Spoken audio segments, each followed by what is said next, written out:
Lions head coach Matt Patricia, the Detroit Lions are one of 5 NFL teams that are currently viable for Hard Knocks. Hard Knocks has some rules on HBO. Hard Knocks is the show where they mic a team for camp, and it's wildly entertaining. And if you have a first-year head coach, you can't be on it. If you have a playoff appearance in the past 2 years, you can't be on it. And if you've been on it in the last 10 years, you can't be on it. So there's only 5 teams available this year that qualify. Washington, 49ers, Giants, Lions, and the Raiders. That's it. And Matt Patricia, the Lions coach, said this yesterday. He don't want to be on the show. I think John Gruden is an excellent choice for that show. I think the Oakland Raiders and everything that got going on right now would be fantastic viewing for everybody to watch. Yeah, I don't think he wants to be on it. I wouldn't want to be on it, especially that Super Bowl story that came out today, Monday Morning Quarterback, where Albert Breer discovered that the Patriots had seen so much of the Rams on TV shows, they were able to pick up their audibles, and it helped carve and create their defensive game plan. But I thought to myself, in Best for Last, we can do a little NFL music. What would be the 5 teams? If you could choose, there were no rules. There were no rules. 5 teams to be on Hard Knocks. I think number 5 would be the Pittsburgh Steelers. They're coming off a year when maybe the most talented offense did not make the playoffs. Big Ben never shies away from speaking his mind. They're potentially going to have Antonio Brown if nobody picks him up. There's the Le'Veon Bell mess. That's not been resolved. And I would say this, they're very player-friendly. They're very outspoken. I've never really seen inside those doors. I think it would be fascinating to watch the Rooneys, Tomlin, Big Ben. I would have the Steelers at number 5. They've been called the Kardashians by several people now. That's the #1 reality show. So, how about Carolina? Cam comes off a disastrous season.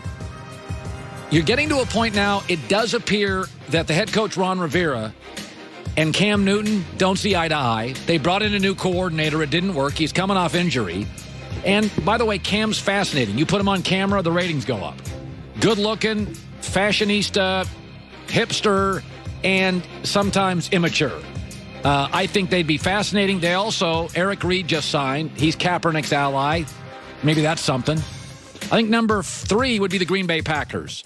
I'm sorry, but Aaron Rodgers and Matt LaFleur is fascinating to me.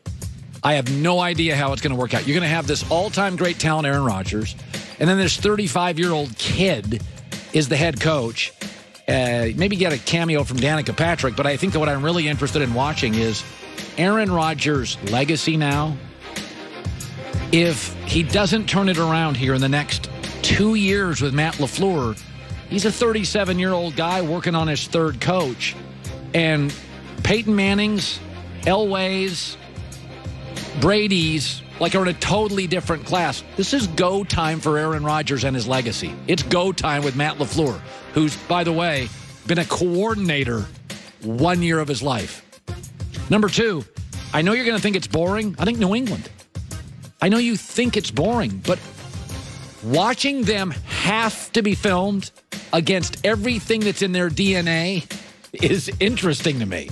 And by the way, you put Tom Brady on camera, it would be interesting. Edelman on camera. Gronk. Well, Belichick just being forced to go behind the scenes would just be fascinating. Remember when you watch Tom versus Time? It's Tom versus Time on steroids. We have 30 cameras. And I also think when people don't want to do something and they're forced to do something, it's interesting.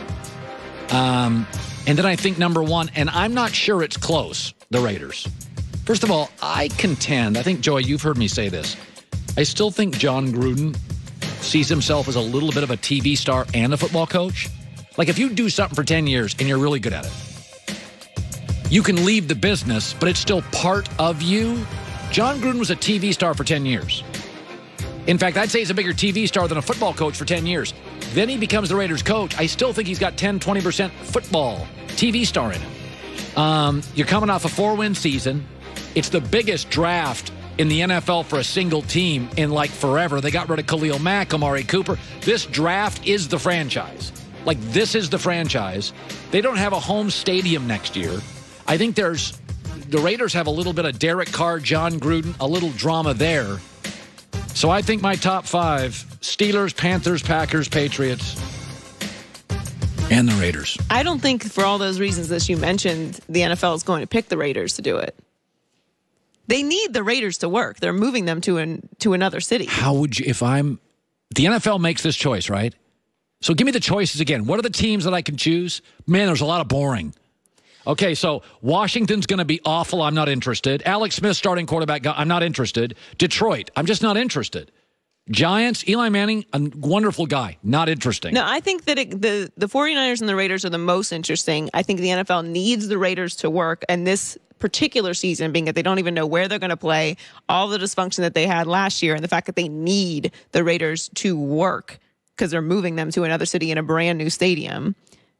In a city that really doesn't have any football roots in Las Vegas, I think that the 49ers make the most sense.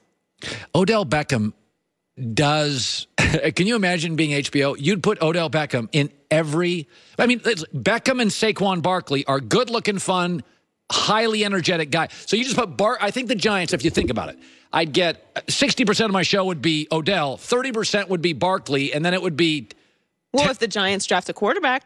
Then there it's interesting. If the Giants draft a quarterback, that's the team you pick. I've talked myself into it. I think my vote is still the 49ers. Jimmy Garoppolo coming back.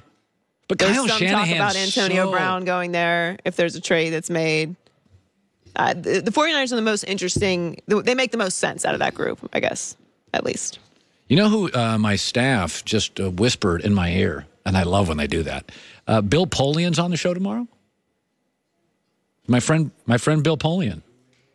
Let me just throw this. Can I throw a conspiracy theory at you? Sure. These 2 football leagues, the AAF, and then next year the XFL, they're spring football leagues. I will say this again. One or both will work. I'm not so sure they won't merge in 5 years, but I'm just going to throw this at you. The NFL has a history of doing whatever they can to make life difficult for the NBA and baseball. The NFL is going to help one of these leagues make it, so guys like me and the media for 2 months talk football instead of basketball. Just my theory. I don't think that's that much of a conspiracy. No, thank you. By the way, good day for Joy today, wasn't it? Joy had, I think, your best day ever. Not that sure was not sensational. I'll take the compliment. Thank you. More energy, more strength, more stamina. Do you want it? I do. It's called M-Drive. It's made by a family-run business. The father, Gary's a world-class scientist. He made this everyday supplement, M-Drive, because he wanted to feel like he did in his 20s and 30s, to stay active, keep hiking, keep biking, competing with kids on the trails. He's refusing to let his age beat him. Do the same. Go to M-Drive for